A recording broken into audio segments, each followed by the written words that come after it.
I had known Kale since childhood, and everyone just assumed we were a couple. But after the mock exams in our senior year, I had a falling out with him. Is it just because she lost her notes? He asked, laughing. Yes. I snapped back. He didn't seem to take it seriously, thinking I was overreacting. It's just a notebook. No big deal. You can always take the time to organize it again. Is it really worth making a fuss over? I couldn't help but laugh in anger. Are you out of your mind? But later, he was crying as he grabbed my hand. We promised we'd go to the same university. Don't you remember? Just a notebook? Are you seriously this upset? Kalen still had that helpless look, as though I was making a mountain out of a molehill. Shouldn't I be upset? I was about to explode with rage. After the mock exams, everyone was pushing hard for the college entrance exams. Kalen's grades had been slipping recently. I had put in so much effort to organize my notes for the dream of going to the same university. But he had given them to the new transfer student, Leora. And in the end, they were lost. Shouldn't I be mad? Leora stood timidly behind Kalen, watching me seethe with anger. Eloan. I'm sorry. Please don't blame Kalen. It's all my fault. I'm just too stupid. That's why Kalen lent me your notes. I didn't take good care of them. Her voice was filled with grievance. And she looked so pitiful. But this wasn't the first time something like this had happened. Over the past 6 months, my exam papers, practice books, and mock exam materials had all been messed with by her. And every time, she'd cry with red eyes, acting like the victim. I was fed up with it. Kalen, on the other hand, stood protectively behind her, as if he feared I might hit her. All right. Leora didn't mean it. Don't be so petty. Petty? My blood pressure shot up again. These are my review notes. Do you have any idea what they represent? I glared at him. The notes were lent to you. So why are they with her? Kalen's eyes shifted uneasily, knowing he was in the wrong. Before he could speak, Leora stepped forward, trying to explain for him. I'm sorry. Eloan. Kalen said your notes were more detailed. So he let me borrow them. I didn't know you'd mind this much. If you're mad about this, then I apologize. Kalen's just concerned about my grades. I sneered. What? Are you trying to show off how bad your relationship is? Leora bit her lip, looking even more wronged and innocent. I didn't mean it that way. Kalen and I are just friends. Please don't misunderstand. Don't fight with Kalen over such small things. It's almost the exams. And it could affect your mood. I shot back. If you knew it would upset me, why would you still do it? How quick you are to accuse. You think we're affecting your mood just by saying a few words? Well, you lost my review notes. Didn't you think that would affect my mood in my future? When you stand on your moral high ground to criticize others, you should think about whether you have any faults yourself. You're still using the just friends excuse? What? Does my stuff have to be sacrificed for your friendship? If you know you're stupid, then don't borrow other people's things. And if you borrow them, take care of them. Otherwise, you're either stupid or just plain bad. Stop pretending in front of me. I couldn't hold back and yelled at her. Leora froze, biting her lip, her eyes suddenly welling up with tears. Eloan. You're going too far. Kalen said, handing her a tissue and shooting me an angry look. It's just a small thing. Do you really have to be so aggressive? The notes are lost. Fine. Leora's apologized. Just organize them again when you have time. How hard can that be? I laughed in frustration, shouting at Kalen. Are you out of your mind? How can you say that? If the notes don't matter, then I'll just rip up all your notes and flush them down the girls' toilet right now. With that, I marched toward his desk. Kalen blocked me, his face dark with anger. Stop making a scene. I shoved him away in fury. Now you realize your stuff is important? He was speechless, his jaw clenched in anger. Stop being unreasonable. Leora didn't do it on purpose. She already feels guilty. You're classmates. Can't you be more magnanimous? Why do you have to nitpick over everything? Leora's tears began to fall. Her quiet sobs made her look all the more pitiful. Kalen sighed, his patience running thin. Stop being so relentless. As he defendedly or once more. All my anger seemed to drain away, leaving nothing but exhaustion. I had been the victim. But somehow, in his words, it was all my fault. I suddenly realized how pointless it was to talk about dreams and goals with someone like him. All my patience and goodwill had been worn away. When I looked at his face, familiar yet, for an only disappointment and sadness remained in my heart. Kaylin, it's over between us. Let's just pretend we never knew each other. I didn't want to deal with them anymore. And I turned and left the classroom. Kaylin and I were childhood friends. We had walked to and from school together since kindergarten. For over a decade. We had spent nearly every important holiday together. On New Year's Eve during our freshman year. He quietly grabbed my hand in the crowd. He told me we should go to the same university and asked if I was willing to work hard with him. I felt a surge of joy in my heart and set my sights on that university as my goal. But now, I still remembered. But it seemed he had forgotten. I felt like we were no longer on the same path. Once I came to terms with it, the pain didn't seem so bad anymore. I buried myself in my studies. I told myself there were plenty of men out there. But no one was more important than my college entrance exams. In a fit of anger, I completed a set of practice papers. Later that night, as I lay in bed ready to sleep, I opened my phone and immediately saw Liora's post from half an hour ago. Burning the midnight oil. Even though I'm stupid, I now have a direction to work towards. Thank you for not rejecting my stupidity. The picture showed to open books. With a sign on the corner of the desk showing the name of a bubble tea shop. This shop was near the neighborhood. The one I had discovered and taken Kaylin to before. The environment was nice. And it was quiet. But he didn't like sweet food. So we never went back. And now, Leora had gone there too. One of the books had the same cover as mine. And on top of it was the bookmark I had given Kaylin.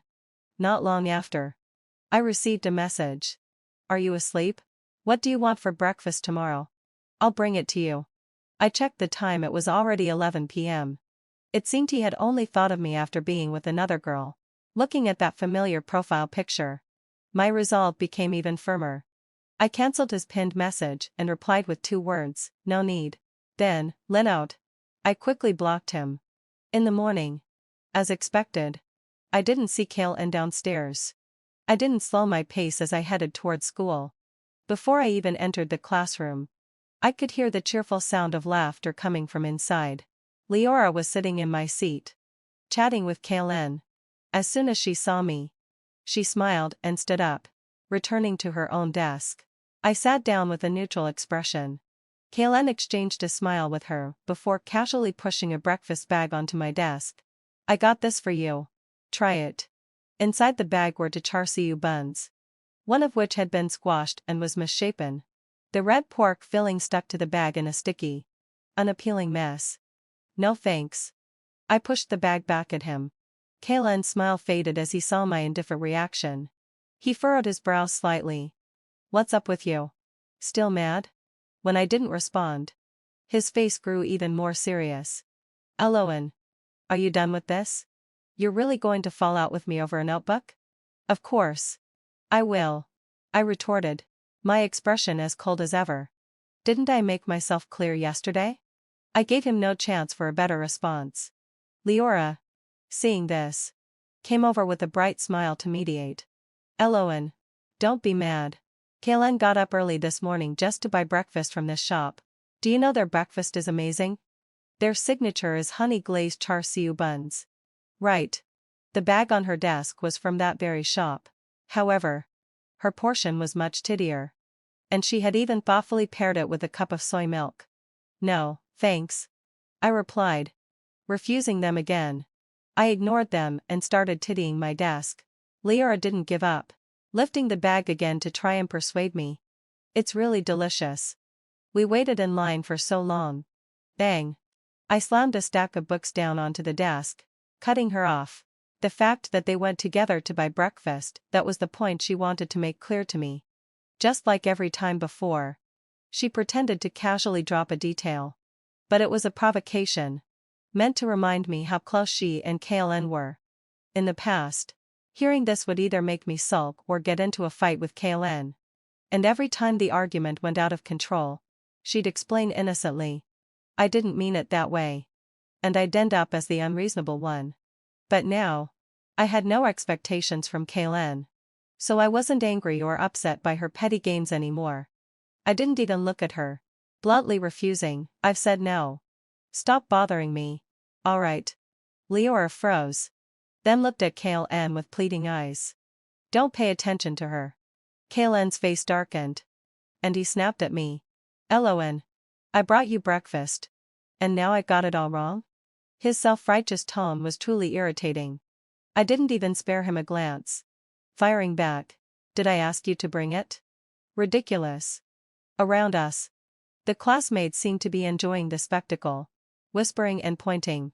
For 3 years in high school, everyone knew about my relationship with Kaylin. And now, this scene was nothing short of a battlefield. Someone laughed lightly and said, "Childhood sweethearts can't beat a latecomer." Eloan so pitiful. Leora immediately reddened, her eyes full of tears as she lowered her head and whispered in defense. "Don't misunderstand. She looked so small and helpless. As if she were being bullied." "What nonsense are you talking?" Kaylin said, his face darkening as he defended her. Turning to me, he coldly ordered, "Eloan. Apologize. Are you out of your mind?"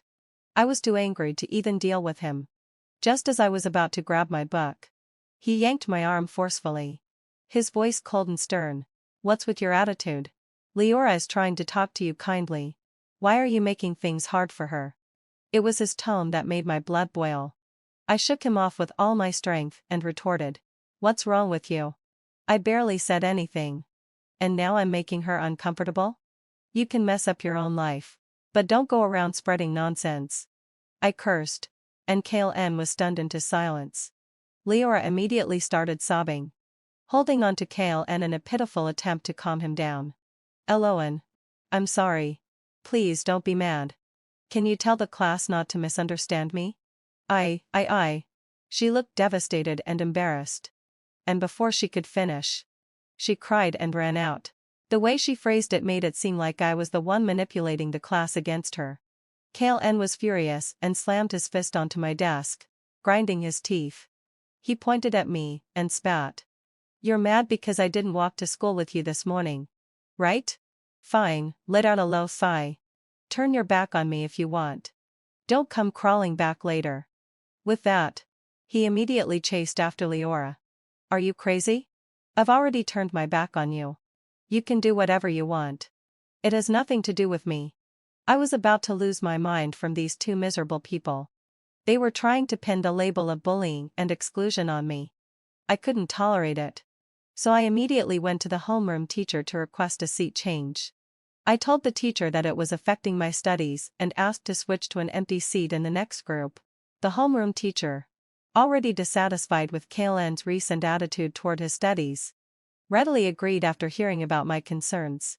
My new seatmate was the lowest performing student in the grade. Though his grades were bad, he wasn't trouble-prone and mostly slept during class. When he saw me moving my things, he didn't ask any questions but just shifted his chair a little to make room, then went back to lying down. I had initially planned to greet him, but seeing him like this, I swallowed my words.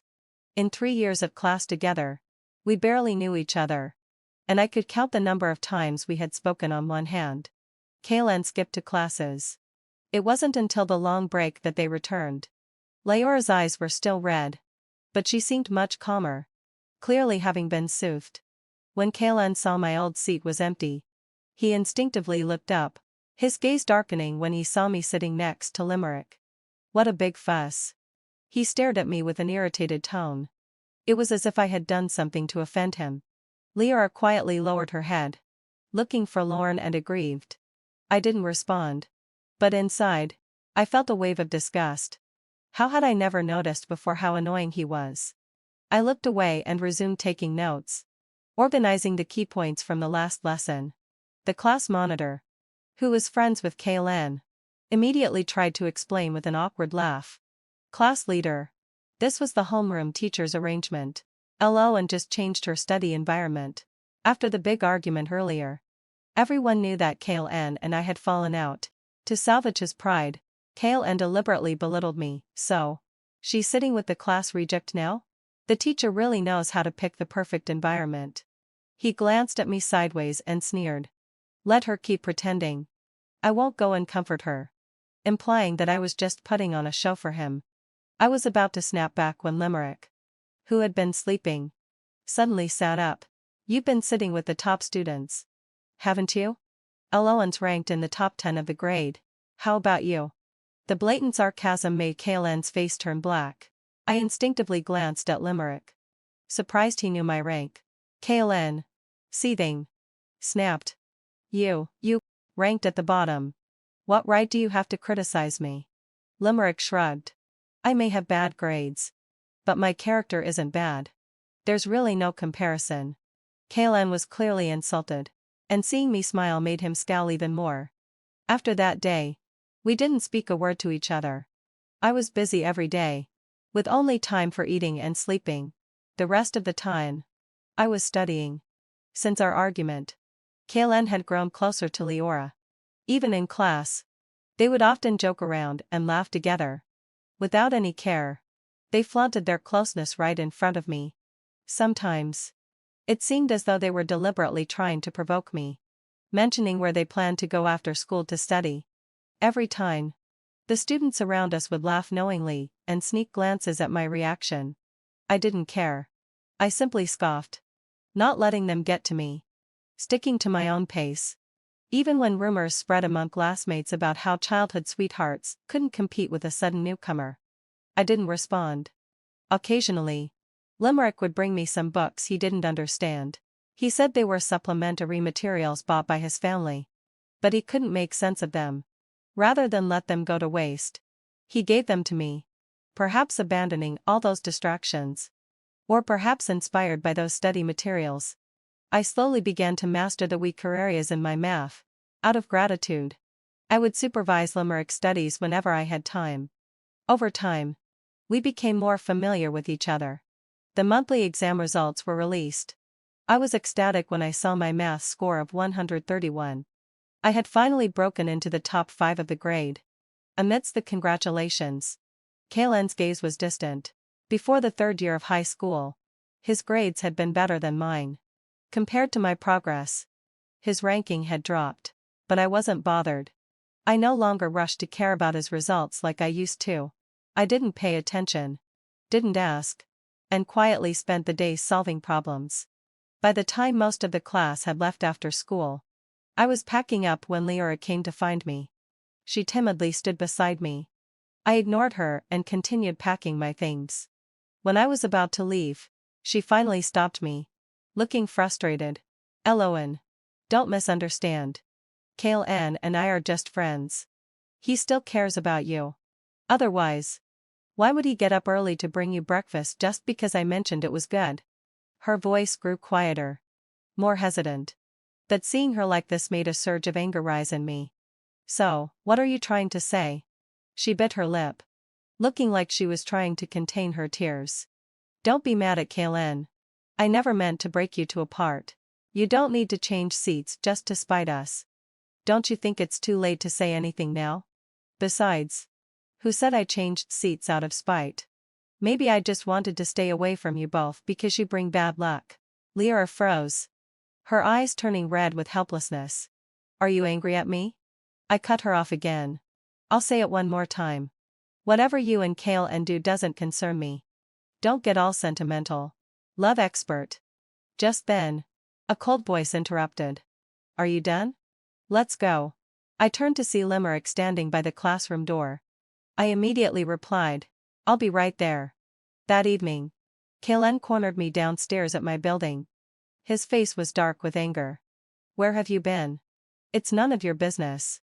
I didn't pay him any attention and tried to walk past him, but he grabbed me back. You've had your fun these past few days. It's not like I didn't wait for you to go to school together. Is it really that big of a deal? You're being so petty and jealous. Furious, I pushed him off. If you've got issues, go get them sorted. Don't come here throwing a tantrum. I'm not indulging you. as if my words had angered him. He glared at me with disgust and coldly warned, "This is getting ridiculous. Just because we're close doesn't mean I can't spend time with someone else. Throwing a tantrum is one thing. But Lyora's soft-hearted. Even if you're jealous, stop bullying her. She tried to help you today. And you purposely humiliated her in front of others. That's just classless." A wave of anger surged through me. I shouted at him. "You want to talk about class? You're the one with no class. I'm avoiding you both like the plague. And you're still stopping me here? Play with whoever you want. It's got nothing to do with me. I haven't done anything to you. Haven't bothered you. Why do you keep pestering me? Do you want me to act like I care? Like I'm devastated? Jealous? And insane?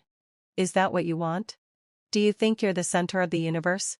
Why do you think everyone has to revolve around you? Don't get too full of yourself. In my eyes, you're nothing." I yelled at him, leaving him stunned. It was the first time I had belittled him so completely. He gritted his teeth in fury. "Eloan, remember what you said. If you regret it, don't come to me." After that, Kale and Leora became inseparable. Like they had no worries at all. They acted so close. So in sync. Rumors about them spread even more among the classmates. I didn't care or ask about it. He pursued his social freedom. And I pursued my study goals. 2 weeks later, the second mock exam came. I broke the 700-point barrier for the first time. When the results came out, I was so excited I almost screamed. Limerick brought me a cup of milk tea. I grabbed his hand and jumped up and down, asking him repeatedly if I had read my score correctly. Limerick laughed. "You didn't misread it. A top student is impressive." I hadn't realized it. But we'd been sitting together for a month now, looking at his scores. I felt a deep sense of helplessness. I often pushed him to study harder. He wasn't dumb, on the contrary. He was very smart. He could often apply what he learned to other topics. But for some reason, despite understanding the concepts, his scores weren't improving quickly. He must have noticed my frustration. He smiled and said, "Don't worry. I was just goofing off. If I really tried, I wouldn't be worse than anyone else." When he mentioned others, his mouth subtly pointed toward Kalen. I looked up just in time to see Kalen staring back at me. His expression was unreadable. That's right. Lately, he'd been spending all his time tutoring Leora. As if to annoy me. They even spent their break time together. The funny thing was, despite thinking so highly of his own academic abilities, he had dropped out of the top 100 in the rankings. If he kept scoring like this, he wouldn't even make it to a university. Maybe even he couldn't believe his scores this time. Meanwhile, Leora sat at her desk, looking dejected as she watched Kalen. I couldn't help but remember the time when my desk mate borrowed my phone to find some study materials, and noticed Leora's many social media posts. She had asked me in surprise, "How come Leora posts so much on her WeChat? And you've never seen it?" At the time, I hadn't even looked up from my papers and replied, "I don't know. I don't have time to mess around on my phone." She placed both phones in front of me. Leora was very active on my phone, posting 1 or 2 updates almost every day, whether it was about her study spots or inspirational messages about studying for the exams. Every single photo, without exception, bore Kalen's mark. Although his face wasn't clearly visible, there was always an angle or detail that made it unmistakably obvious who it was. But on the phone of the desk in front of me, Leora's moments were clean, almost completely empty for the past half year. That's when I realized that these moments were only visible to me, and no one else could see them.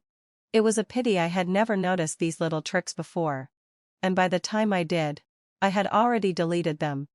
As soon as I saw his lips twitch, as if he was about to approach me, I glanced at him infuriately, then continued to chat and laugh with my classmates. Kalen immediately stopped in his tracks, his eyes downcast in resignation. Neither Leora nor Kalen could stir my emotions anymore. In order to prepare for the college entrance exam, I worked tirelessly, making every minute count. Limerick, inspired by me, was now fully engaged in his studies. After school, he would join me at the study room. By the time we finished practicing and walked out, it was nearly 10 o'clock at night. The night market on the street was bustling with activity. He and I walked side by side.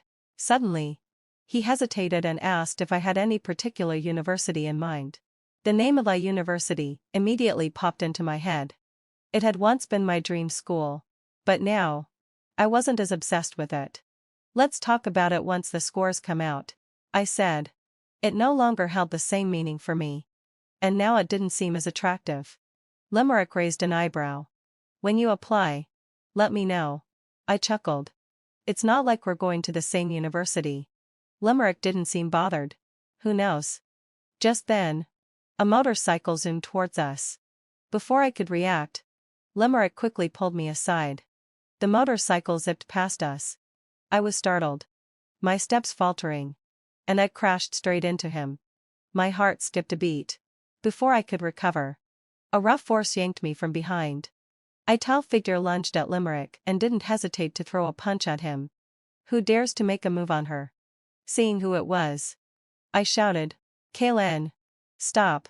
Kaylen didn't seem inclined to stop, his face dark, and as he advanced toward Limerick, Leora quickly caught up, holding a cup of milk tea and some small cakes.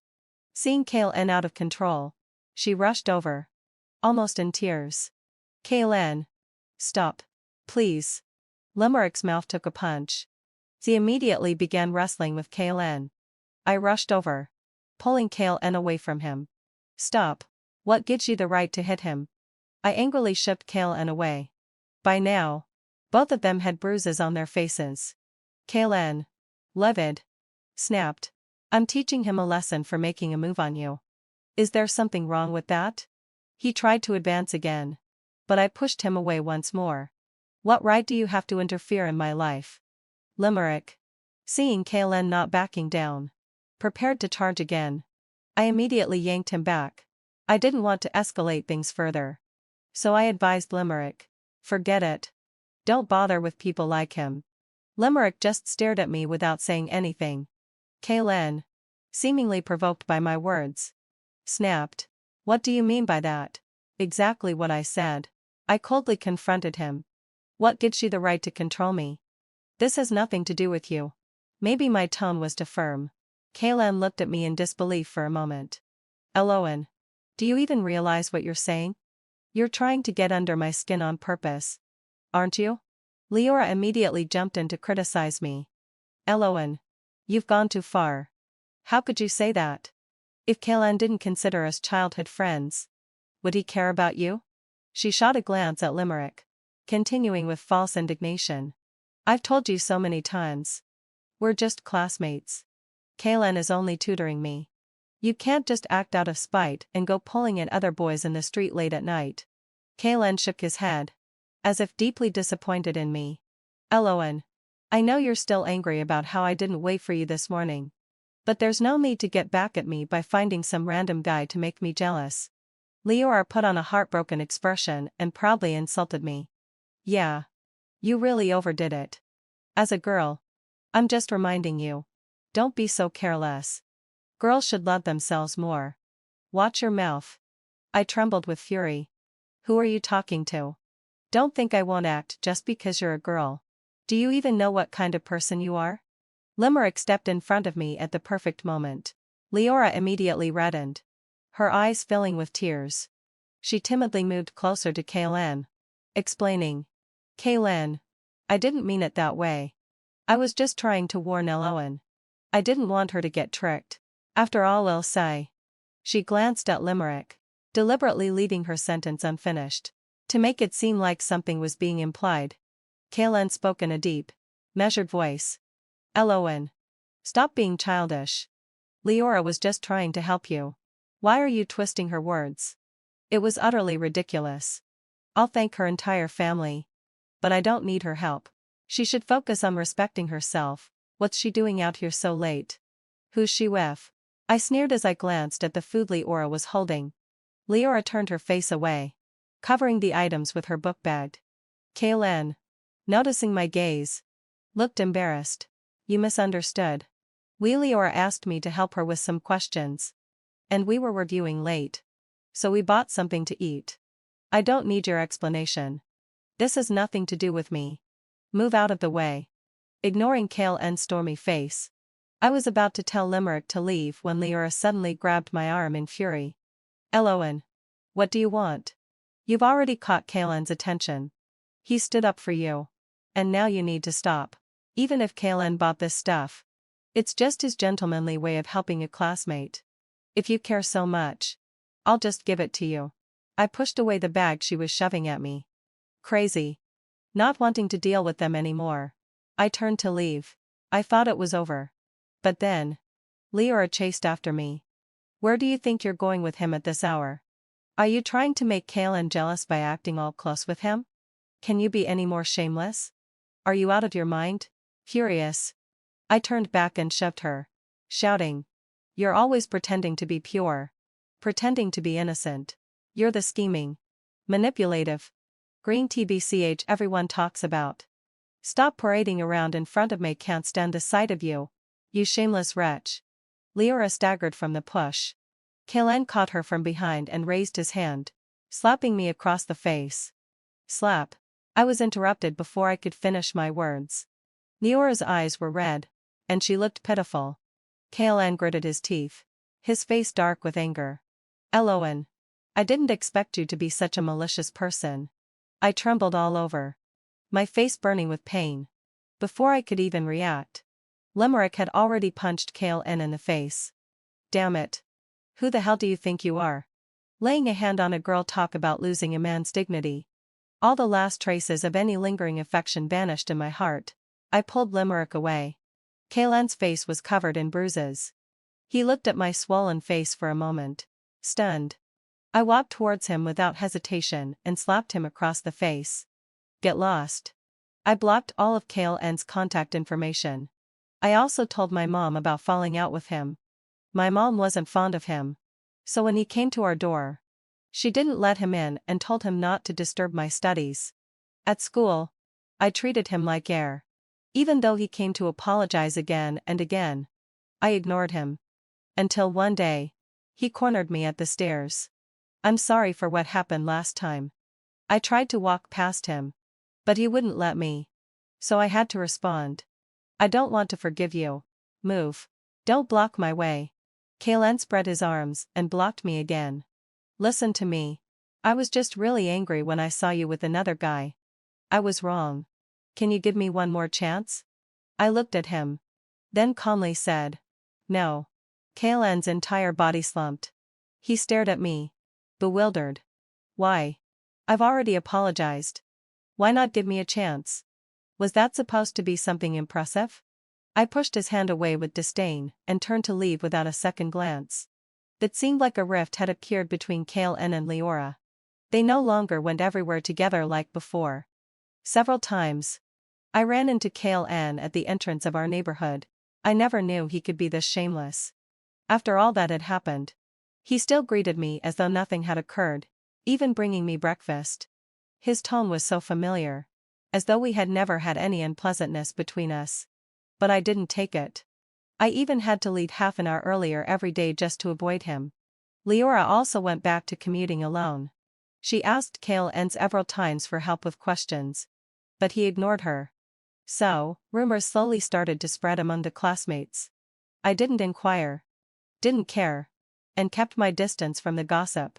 But then, during break, Kale N came over with his paper.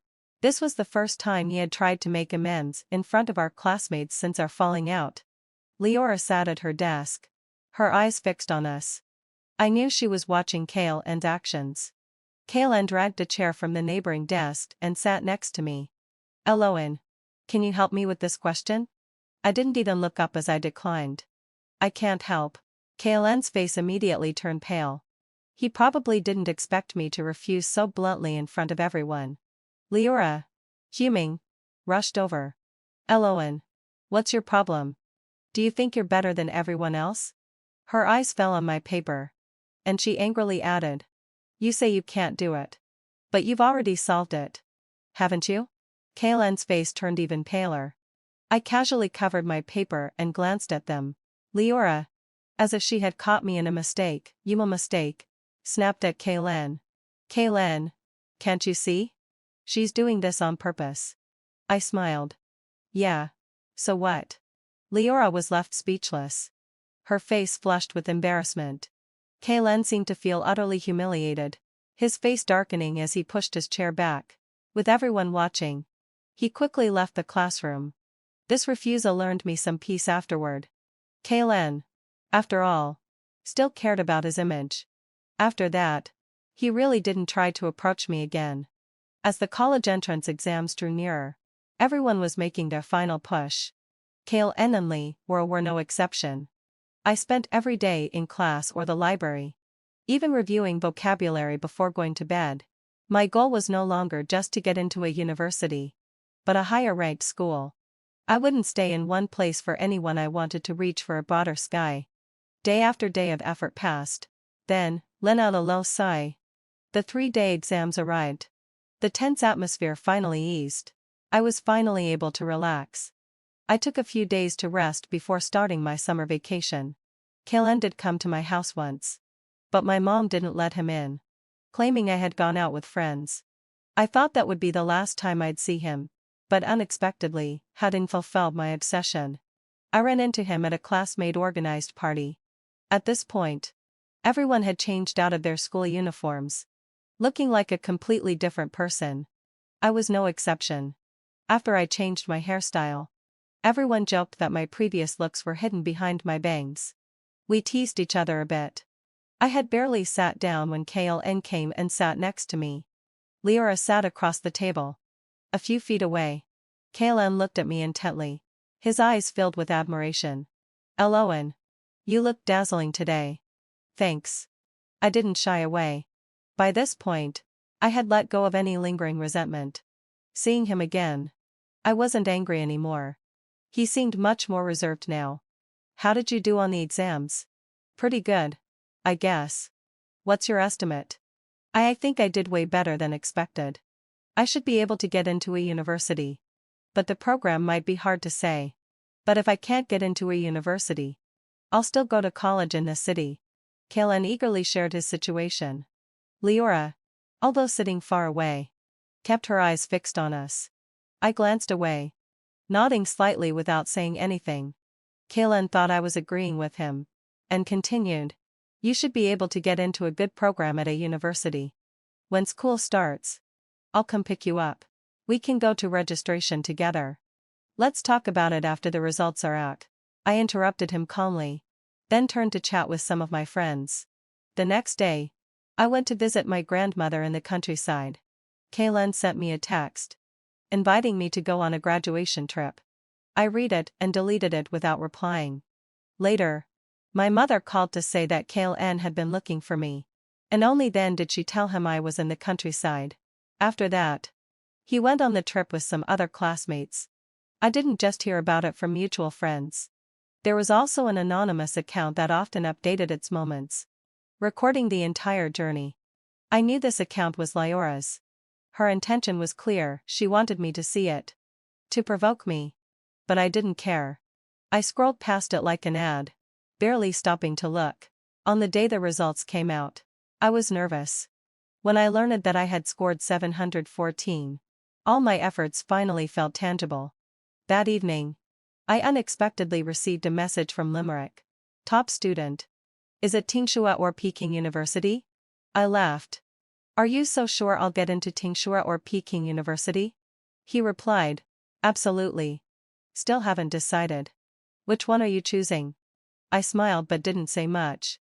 "I'm going to the university with the best food in the canteen." Not long after, my mother received my university admission notice. I didn't rush home. I stayed in the countryside until a week before the school year started. I heard that Kaylen didn't do well on the exam and could only get into an average first-tier university. Leora barely passed the second-tier line. Both of them wanted to stay in City A. In the end, Kaylen went to a regular first-tier university, while Leora, unable to make it into a top university, chose to attend a vocational college instead, the only benefit being that it was very close to Kaylen's school, just a 30-minute commute. When I returned home, My mother had already packed my bags for me. I looked at the message from Kale N on my phone. Elowen. Have you come back? I've enrolled at the engineering university. It's not City A's top university. But it's still in the city. I'll pick you up on Monday and go with you to register. I deleted it after reading. Just like usual. The next day, I boarded a plane to Beijing. On registration day, I saw a familiar figure in the office. Limerick stood under the sunlight. His smile dazzling. Hello. Elowen. I was surprised. How are you here? Limerick grinned proudly, and here to register. I blinked in disbelief. You got in? Limerick's sprite only grew. I get to be your classmate for the next 4 years. I was speechless. 3 days later, I saw Kale N in the academic building. He seemed a little more haggard after 2 months. As soon as he saw me, he stopped me. Why didn't you tell me when you came to Beijing? My business has nothing to do with you. Why should I tell you? How can it not be related to me? He was agitated, attracting attention from others. At that moment, Limerick also rushed over. Are you all right? I shook my head. I'm fine. When Kalen's all Limerick, his eyes nearly popped out. Why is he here? Clearly, seeing Limerick shocked him as much as it shocked me. Limerick is my classmate. It was all this guy's fault for pretending to be humble before. Now no one believed him. Kalen was severely shaken. Him? He can get into Tingxua? What a joke. Who has time to joke with you? Limerick stepped in front of me. We're going to eat now. We don't have time to stand here chatting. Kalen shouted furiously. Elowen. You didn't really get together with him. Did you? I frowned. His questioning tone annoyed me. What's it to you? From now on, we go our separate ways. And don't interfere with each other. Why? Kalen blocked my way. Fine, cutting fulfilled my obsession. You got into Tingxua. Wait for me for a year. I'll repeat a year. And next year I'll get into Tingxua too. Limerick pushed him away. I was afraid they would start fighting here. I quickly advised, go back. Don't come here again. I pulled Limerick away. Kalen, not willing to give up, asked me, Elowen, are you really so heartless? After all these years of friendship, can you really just throw it away? I didn't stop walking. He yelled from behind. We promised to go to the same university. Have you forgotten? I stopped in my tracks and turned back to look at him. Seeing the hopeful expression on his face, I lightly curled my lips. Do you deserve it? At that moment, I saw his expression slowly crack.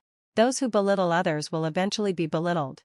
You and I have long been on different paths. From now on, my world no longer had him. The end. When I was hit by a car, Julian happened to pass by with his assistant in his arms.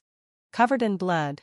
I tried to croak out a plea for help, but he only hurried away while covering the girl's eyes. Xiaoru. Don't look it'll dirty your eyes. I closed my eyes in despair. When I woke up again, I was in a hospital bed. And there was a message from an unknown number on my phone. It was a photo of Julian.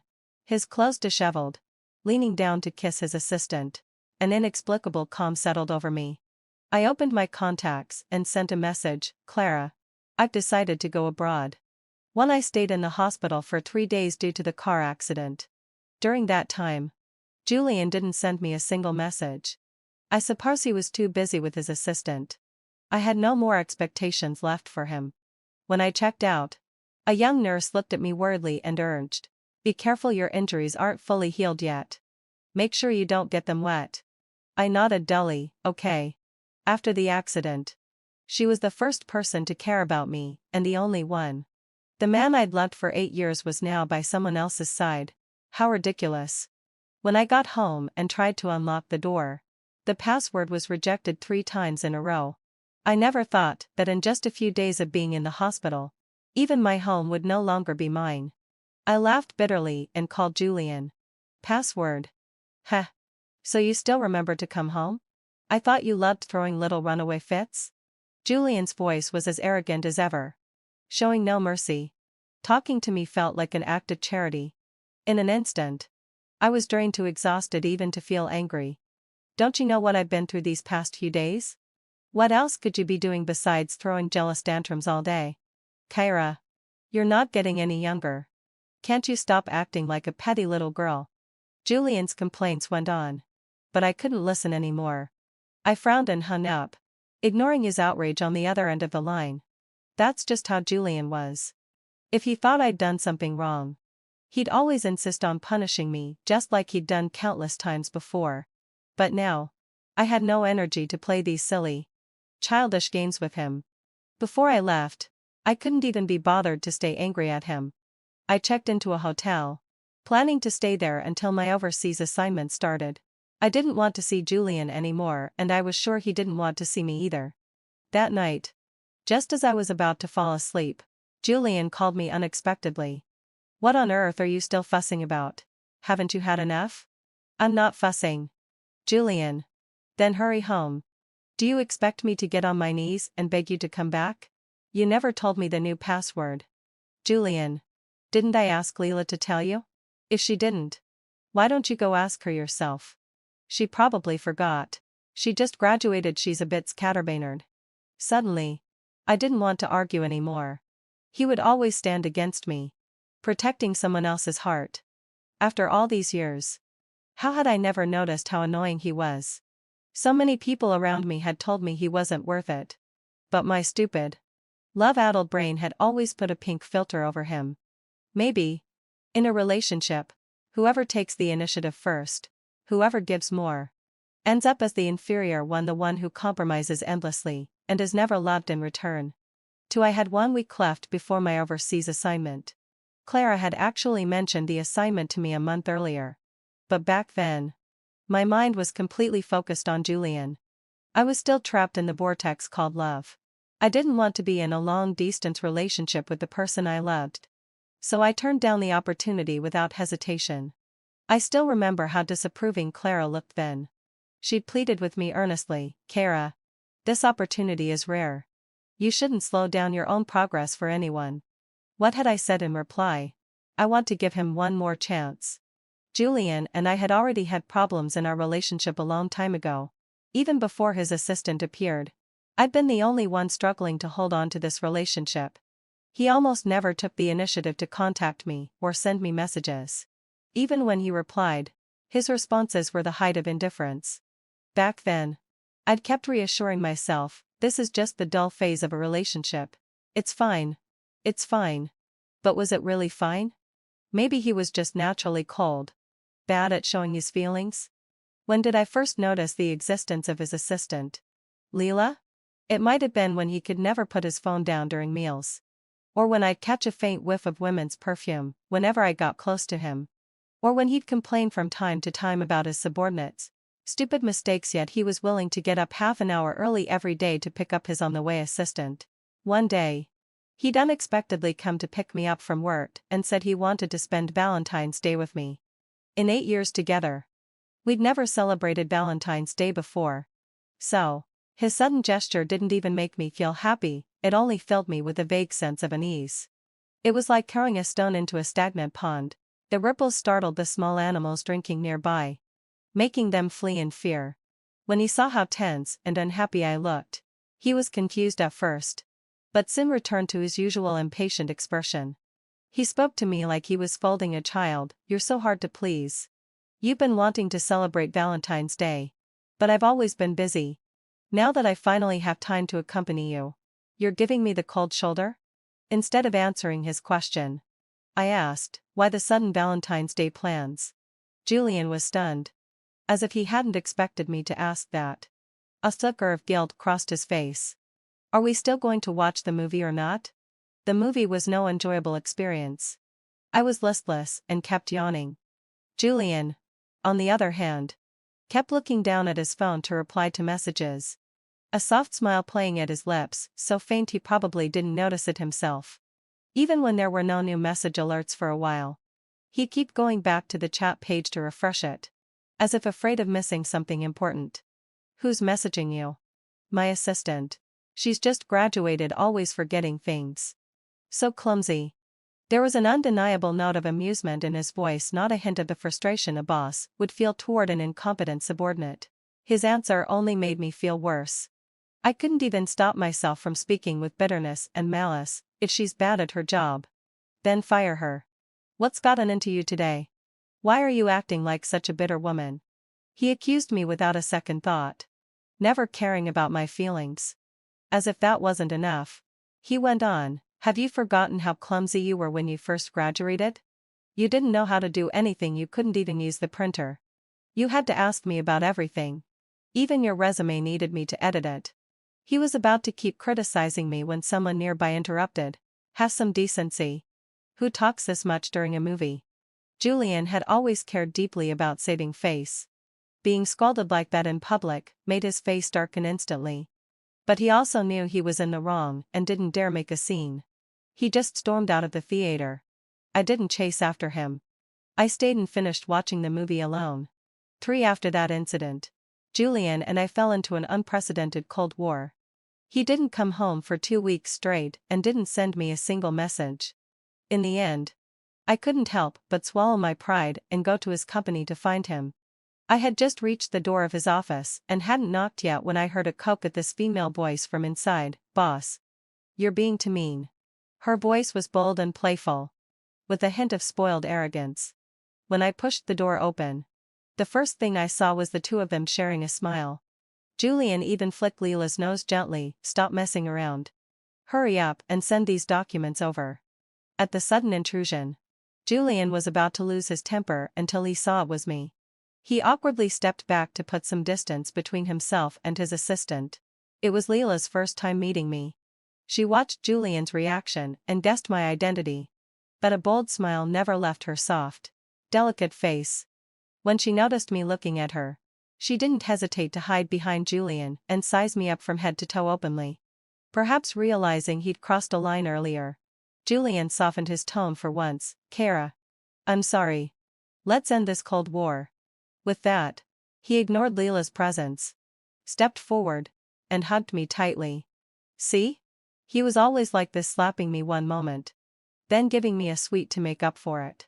Every time I thought about ending things, he always seemed to read my mind and pull me back at just the right moment. In that instant, it was like a ray of sunlight had pierced the long-standing darkness.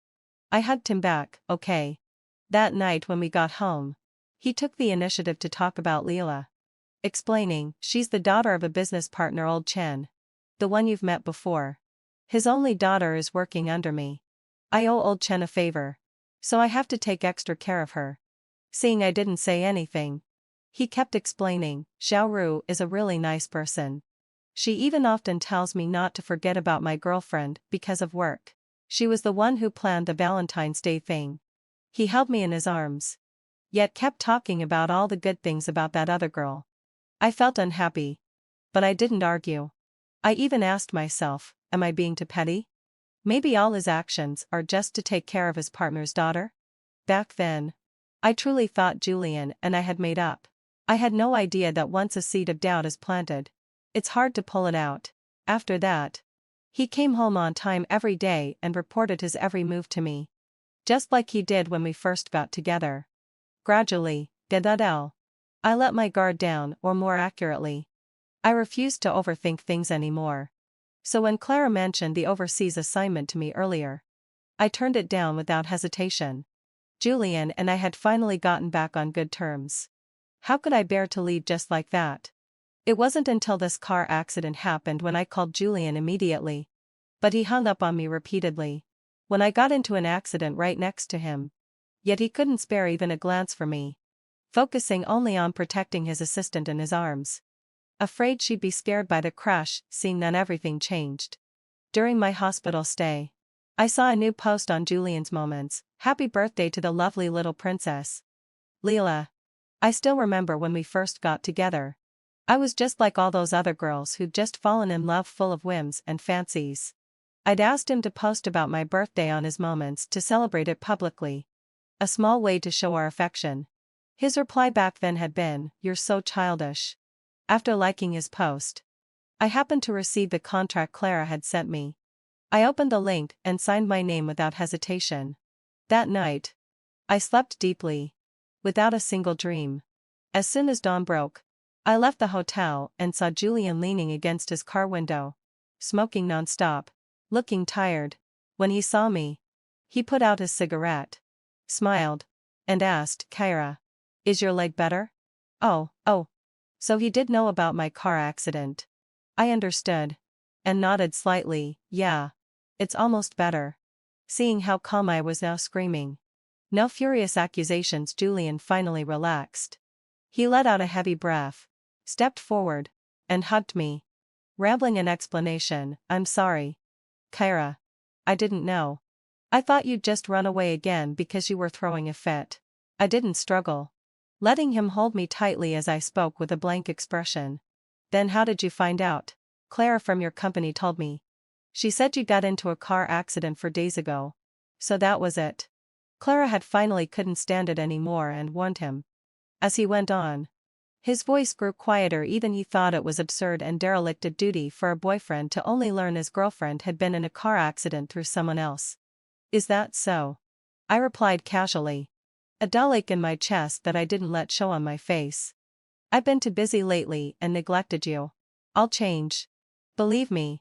But I'd already given you so many chances. There's no going back for us. And I don't believe you anymore. I didn't say those words out loud. I was leaving in 6 days. And I didn't want to stir up trouble now. So when Julian asked me to move back in, I agreed and needed to go back for some documents anyway. Once we got home, while Julian was in the shower, I quickly gathered all my personal papers and put them away. Just then, let out a low sigh. Clara called. Kyra, I've sorted out the house in the US for you. You just take care of things here. And then you can start your new life. Okay. Thank you, Clara. The second I hung up, Julian walked out of the bathroom wrapped in a towel. Water droplets slid down his muscular frame, his damp hair falling loosely over his forehead. Who was that, calling you so late? And what about a house? As he asked, Julian stared at me intently. His eyes filled with curiosity and a faint unease. I didn't lie, I told him it was Clara, but I didn't explain the whole story. Seeing my calm, unwavering gaze, he didn't press further. That night, as we slept, Julian wrapped his arms around me from behind, his warm breath fanning my neck. I knew he wanted to be intimate. But my whole body tensed involuntarily. I subtly shifted closer to the edge of the bed. I'm not feeling well today. Aren't you supposed to get your period in a week? It came early. I didn't explain further. Closing my eyes, I forced myself to fall asleep as soon as possible. Before drifting off, I could still feel Julian's arms around me. A few minutes later, he got up and left the bedroom. When he came back, I could faintly smell cigarette smoke on him. He'd always been like this when he was upset or distracted.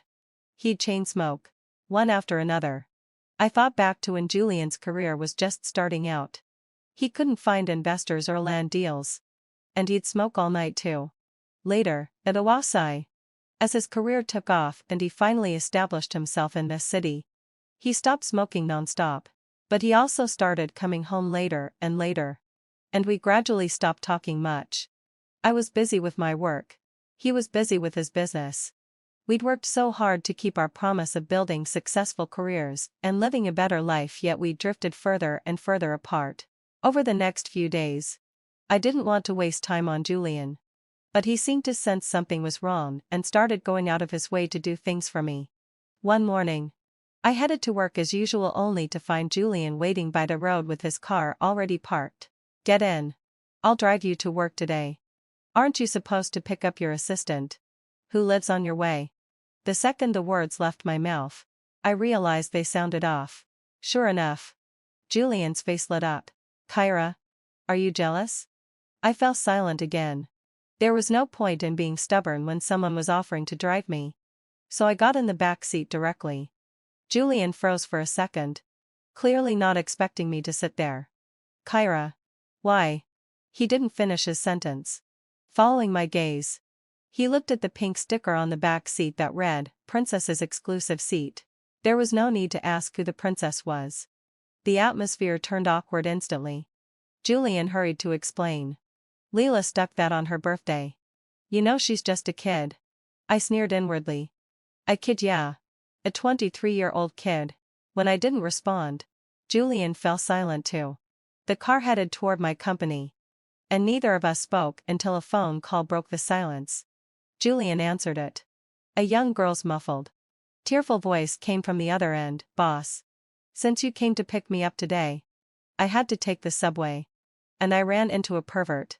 Woo woo woo." It was Leela. What? Julian's expression changed drastically. I'd never seen him look so frantic. So close to losing his composure. I could see he was about to turn the car around. So I quickly spoke up. "Julian." He cut me off sharply, glaring at me. "Shut up. Are you still jealous at a time like this? If something happens to her, I'll never forgive myself, let alone forgive me." He didn't finish the sentence. But we both knew what he meant. After all, in his logic, if he hadn't come to drive me to work, he wouldn't have had to leave his assistant behind. And she wouldn't have been in danger. So I was the one to blame. Once I figured that out, my anger faded, replaced by amusement. "I'm not stopping you from helping her. Just let me out. The company's right up ahead." My words brought him back to his senses. For once, he looked at me with guilt. But he didn't say anything more.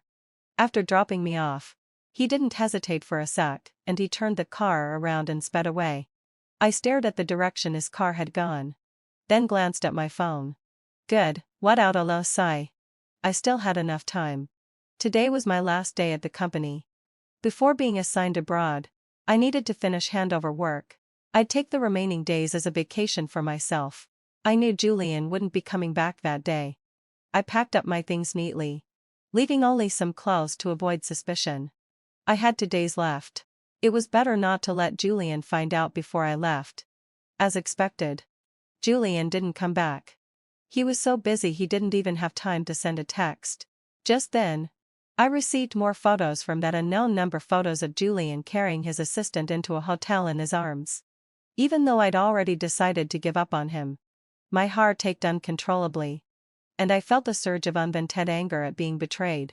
Before I could do anything, the number sent another photo, this one taken from a selfie angle.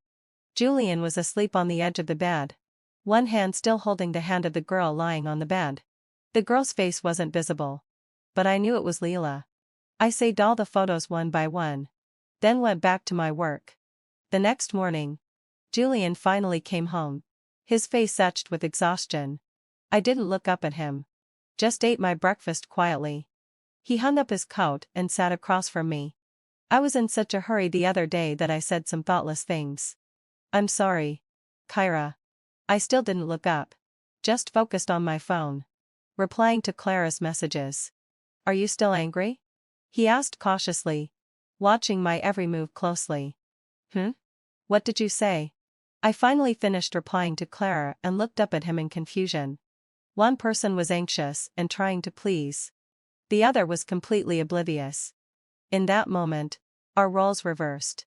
It was just like so many times before we'd sit at the dining table. I'd talk to him, and he'd brush me off, replying with indifference.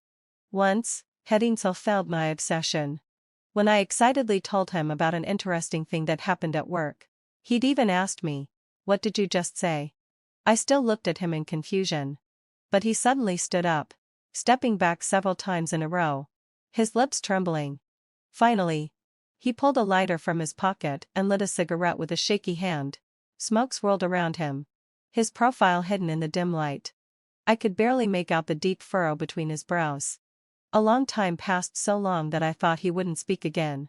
Then he suddenly opened his mouth, his tone pleading, "Let's make up. I won't neglect you anymore.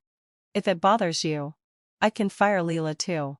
So he'd known all along what bothered me. He just hadn't cared enough to do anything about it, hadn't wanted to change. But it was too late. "Julian, manata lel sare. It's too late." I didn't say no. After all, we only had a few days left. Sure. When you have no intention of keeping a promise, it's lighter than mud. My casual reply made Julian visibly relax. He put out the cigarette and rushed over to hug me tightly, so tightly I felt like he wanted to merge me into his bones. "Let's go get our marriage license." His words made my body stiffen. I thought back to the times I'd mentioned marriage to him before he'd always found an excuse to refuse. Once, he'd even asked me directly, "Are you that desperate to get married?" His blatant, unhidden mockery and contempt had crushed my pride to pieces. After that, I'd never dared to bring up marriage with him again. But now, to win me back, he was the one bringing it up. Seeing me stay silent, he looked at me anxiously.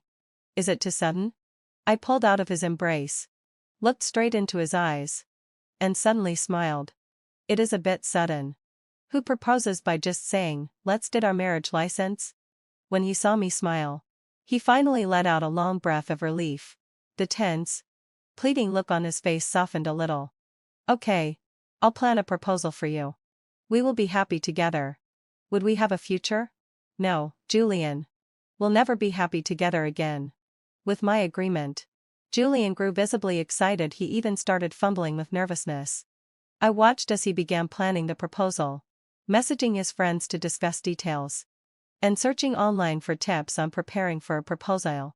Unfortunately, heading facilely, his joy and mine were worlds apart. I only found his fussances annoying. It wasn't until evening that Julian finally noticed how many of my things were missing from the house. His excitement faded, replaced by an anxiety and fear he couldn't hide, but he forced himself to stay calm and asked softly, "Why are so many things missing from the house?" "Those were old. I want to buy new ones." "Okay. Then we'll buy new ones." I didn't know if he believed me, but I didn't bother explaining further. On the last day, I got up early. Julian was still asleep. I dragged my suitcase to the airport. Before boarding the plane, I sent Julian all the photos Leela had secretly sent me, along with a message saying we were over. I deleted and blocked all social media accounts related to him without hesitation. Soon after sending the messages, my phone started ringing non-stop. I guessed most of the calls were from Julian. Oh, I forgot to block his phone number too. Just then, let out a little sorry. The announcement came, urging passengers to board quickly. I calmly found Julian's number in my contacts, blocked it, then stood up and boarded the plane all in one smooth motion. More than 10 hours later, the plane landed in Los Angeles. As soon as I got off the plane, I saw Clara in the distance, holding a sign that read, "Welcome Kara to break free from suffering and start a new life." We smiled at each other. End of Julian's chapter. Unlike the relaxed and pleasant atmosphere abroad, Julian was frantically searching for me everywhere at this moment.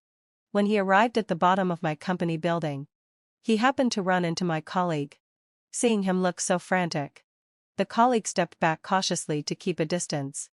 "Who are you? What do you want with her?" Right after 8 years of being in a relationship, from campus love to the present, Julian had rarely appeared in front of my friends. "She's my Fang Qi."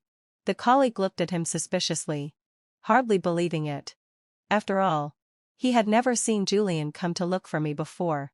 And not long ago, I had mentioned in the office that I had broken up with my boyfriend. But not daring to provoke Julian, he only gave an ambiguous reply, "She's taken an overseas assignment. As for where she went, I don't know. I'm just a junior employee. And I'm not close to her either." Julian tried to step forward, but the security guards arrived. After all, he was someone who cared a great deal about his dignity and appearance. He didn't make a scene further. Instead, he turned around and left. When he returned to the ground floor of his own place, he was stopped at the door by Leela. The once proud, high-spirited young girl now looked utterly defeated. Her eyes were red, and tears were almost spilling out. "Boss, why did you fire me?"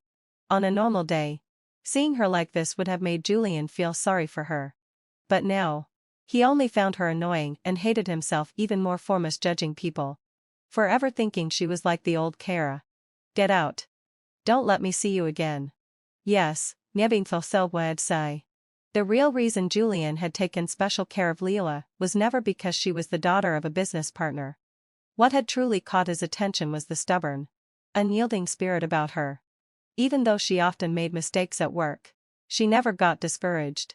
That was exactly what Kara had been like when she first started working. No outstanding abilities, often clumsy, and would even hide to cry secretly. But after crying, the rain would pass and the sky would clear. She was always as bright and vibrant as the spring sunrise. Back then, both of them had just entered society.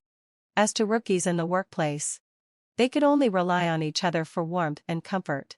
More than once, when he got off work, he would find Kara asleep at her desk, the computer screen still on, displaying the copy she had just finished. Every time that happened, he would secretly kiss her and carry her to bed. Those days were so long ago, and if he didn't make a deliberate effort to recall them, he could barely remember the mood he was in when he promised the girl he loved back when they lived in a cheap rental house that he would marry her when he achieved success. He had gradually forgotten his original intention. His attention had been drawn to more and more beautiful things in the outside world. It was only when his reason and long-buried feelings finally returned that he felt a piercing, excruciating pain in his heart. I had no idea what was happening back in China. With Clara's help, I quickly adapted to my work and life abroad. Julian never came to look for me. And from Clara, I learned that he had offended a business partner and was now busy cleaning up the mess, too preoccupied to pester me for the time being. I was happy to be left alone and threw myself wholeheartedly into my new job. It wasn't until I stopped being consumed by anxiety over gain and loss, stopped thinking about how to save a lover who had drifted away, and truly moved on from this relationship that I finally felt grounded and reconnected with myself. I no longer cared about Julian's life, but my phone still occasionally received text messages and calls from unknown numbers, sometimes greetings, sometimes birthday wishes. For a while, I even felt like someone was secretly following me. I had a faint guess who it was. After all, that figure was far too familiar. I really couldn't deal with Julian's pestering anymore. So I had to call the police. After investigating, the police told me a man moved into the house next to yours half a month ago. He has no malicious intent and has never physically harmed you. He just often runs into you when you're both on your way home. Of course, I didn't believe this explanation. To get the police to take the matter seriously, I had to tell them about my past with Julian, which finally made them pay attention. But he only stopped for a short while before appearing near me again. I had no choice but to move. One day, when I sensed someone approaching again, I thought it was Julian. But when I turned around, it was a tall, burly drunkard. He walked toward me step by step. After a moment of shock, I ran as hard as I could, shouting for help, but there was no one around. At that moment, I prayed for someone to appear, anyone. Even Julian. It was as if God had really heard my cries. Just as the drunkard lunged at me, a dull, heavy thud rang out. The drunkard fell to the ground immediately. I screamed in terror, "Ah! Don't be afraid. It's me." In the darkness, Julian's thin, tall figure stood in front of me. At that moment, he was like a deity descending to earth. Once I was sure I was safe, I could barely control myself. My body trembled with fear, and my lips quivered, but I couldn't say a word. "It's okay. You're safe now." Just as I let out a sigh of relief, the drunkard on the ground staggered to his feet. My eyes widened in horror as I watched him pick up a stone from the ground, ready to hit Julian. "Watch out." The accident happened too suddenly. Julian didn't have time to dodge and was hit hard on the back of the head with the stone. At that moment, the sound of police sirens came from a distance. The drunkard sobered up a lot, panicked, threw away the stone in his hand, and fled into an alley by the roadside. By the time the police car arrived, Julian had already collapsed to the ground, unconscious. Julian was rushed into the emergency room, and I waited outside. My mind was in a mess. I couldn't think about anything else. There was only one thought: Julian must not die. Human life was too heavy. I couldn't bear the guilt of someone losing their life for me. It wasn't until Clara hurried over that I finally felt like I'd regained my composure. "Clara. Julian is still in the emergency room being treated." Clara put her hand on my shoulder. "It's okay. He'll be fine." The surgery lasted the entire night before Julian was wheeled out. When the doctor told me, "Oh my God, he's a man favored by God. The surgery was a great success. Congratulations," I finally lost all my strength and slid down the wall to sit on the floor. Thank goodness he's okay. Thank goodness I don't have to carry the weight of a human life. After that, I went to take care of him every day until he woke up. When he regained consciousness, Clara asked me, "Kara, have you forgiven him?" Are you going to get back together with him just because he saved you? I remember looking at Clara in disbelief, confused why she would think that. How could I? I don't love him anymore. I didn't notice Clara's gaze drift past me to the person on the hospital bed. I continued, we're long over. He's almost recovered now. And I plan to hire a nurse to take care of him. Clara smiled meaningfully. I'm very pleased that you think this way. I didn't want to be tangled up with Julian anymore. Didn't want to give him any illusions of getting back together. So in the days that followed, I never went to see him again. When Clara found out about this, she praised me. I have to say, you're really impressive now that you've come to your senses. 2 months later, I sat in a cafe. Across from me was an American man wearing glasses. His name was Gabriel, a scholar who studied world history. We talked happily about historical culture, humanistic traditions, and even food. Kara, I find you more fascinating than history itself. I blushed, a little annoyed. I was just about to say something to scold Gabriel for his boldness when I saw him knocked to the ground with a punch. The blow was extremely hard. I screamed in shock and hurried to help Gabriel up. Looking up, I saw that the person who had hit him was Julian. He stood in front of us, his face ashen, veins bulging on his forehead, filled with rage. Get out of my way. I had never seen Julian so furious and out of control before. There weren't many people in the CAF. When the staff saw what was happening, they all stepped back. Some secretly hid to call the police. Gabriel was half lying on the ground, with blood already visible at the corner of his mouth. But Julian didn't seem ready to let it go. He tried to step forward again. I lost my temper too. Standing up, I pushed Julian away. What's wrong with you? Are you crazy? Julian looked down at me, then suddenly smiled, but the smile didn't reach his eyes. You're protecting him? What? You've taken a fancy to this American guy? I thought he was being unreasonable. I glared at him and ignored him. Gabriel could understand Chinese. He struggled to stand up, and I hurried to support him. Gabriel said to me, "Is he your ex-boyfriend?" I snapped, "Don't pay attention to him. He's just a lunatic." It was at this moment that a low murmur came from behind me. Yes, White, I am crazy. I've been crazy since the day you left. Julian tried to step forward again, and I stood between them once more. But Gabriel pulled me behind him. I don't need a lady to protect me. Julian's face turned cold instantly. American. She's mine. You don't have the right to covet her. I was just about to explain when Gabriel spoke before me. She belongs to herself. She has the freedom to choose who to be with. Bang, another punch. In his rage, Julian hit Gabriel again. This time, Gabriel didn't hold back either. The two of them started fighting. Luckily, heading to Feldmeier. The police arrived soon and took both of them away to the police station. I followed them there too. At the police station, I explained the whole story to the police and bailed Gabriel out. When I helped Gabriel leave, we passed by Julian. He stared straight at me, his eyes filled with pleading. Kara, the injury on the back of my head still hasn't healed. He was playing the victim. I took a deep breath. Instead of letting this tangled mess go on, it was better to tear off the pretense once and for all. I turned around and looked straight at him. I might as well tell you the truth. When you were in the emergency room last time, I hoped you would just die right then and there. That way, no one would pester me like a ghost anymore. These words were too harsh. Not only Julian, but even Gabriel looked shocked. Julian tried to stand up from his seat, but he seemed to be so hurt by my words that he suddenly vomited up a mouthful of blood. Let's end this here. Don't disturb my life anymore. I don't know when Julian returned to China. I only remember that one night, I suddenly received an email from him. I'm sorry for pestering you for so long. I've decided to go back to China. I wish you peace and happiness for the rest of your life.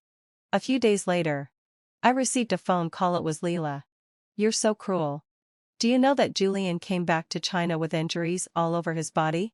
He's been drinking heavily every day since he got back, and now he's in the hospital again. Didn't this just give you a chance to take care of him?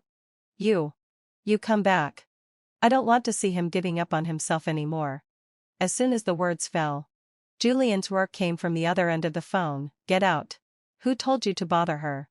It's all because of you that Carol left me. Get out of my sight. Julian, leave it out alone, shall I? Julian. I had no heart to listen further and hung up the call. After that day, Julian seemed to vanish completely from my world. On New Year's Eve a year later, I didn't return to China. My parents had passed away long ago, and I'd grown apart from my former classmates and friends as work kept us busy. There was nothing left in China worth clinging to. Standing by the floor-to-ceiling window, I scrolled through the holiday greetings from colleagues and friends, and couldn't help but chuckle softly. Unexpectedly, a call from an unknown number came in at that moment. Without overthinking, afraid it might be a work call, I answered it directly. Hello. Who is this? It's me, patting till wide session. Kyra. A deep, hoarse voice came through the receiver. It was Julian. I no longer held the resentment I once had. When I heard his voice, aside from a moment of initial surprise, my heart was calm as still water. Well, Happy New Year. My tone was as calm as greeting a friend I hadn't seen in years. There was silence on the other end for a long time. And I didn't rush him, just stayed on the line. Listening. I thought, maybe after this call, he'll let go of his obsession. He just needs time. Just like I did back then. After a long while, all I could faintly hear was his heavy, suppressed breathing. Just as I thought he'd finally hang up, he spoke at last. Is there really no chance for us anymore? I smiled. What do you think?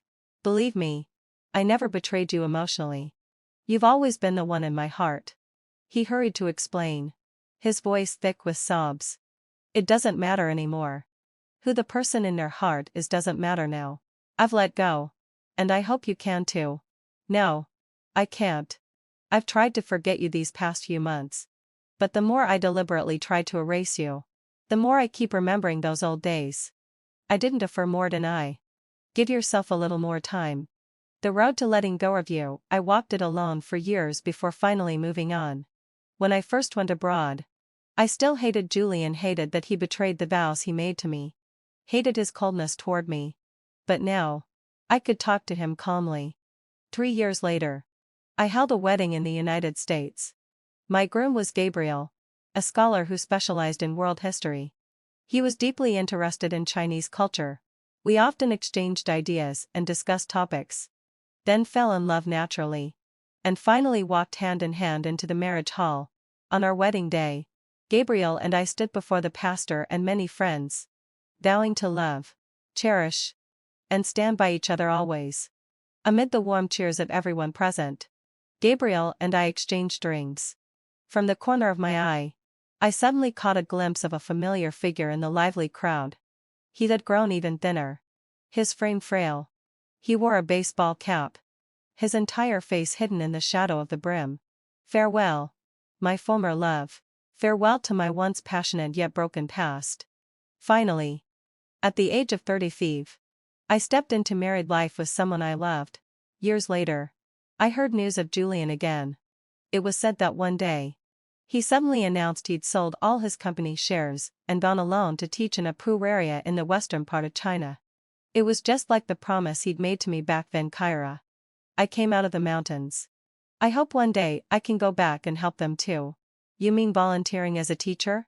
When I have enough ability to give you a good life, when I've achieved success, I'll have even greater power to help those children still trapped in the mountains. Congratulations on fulfilling your wish. The end.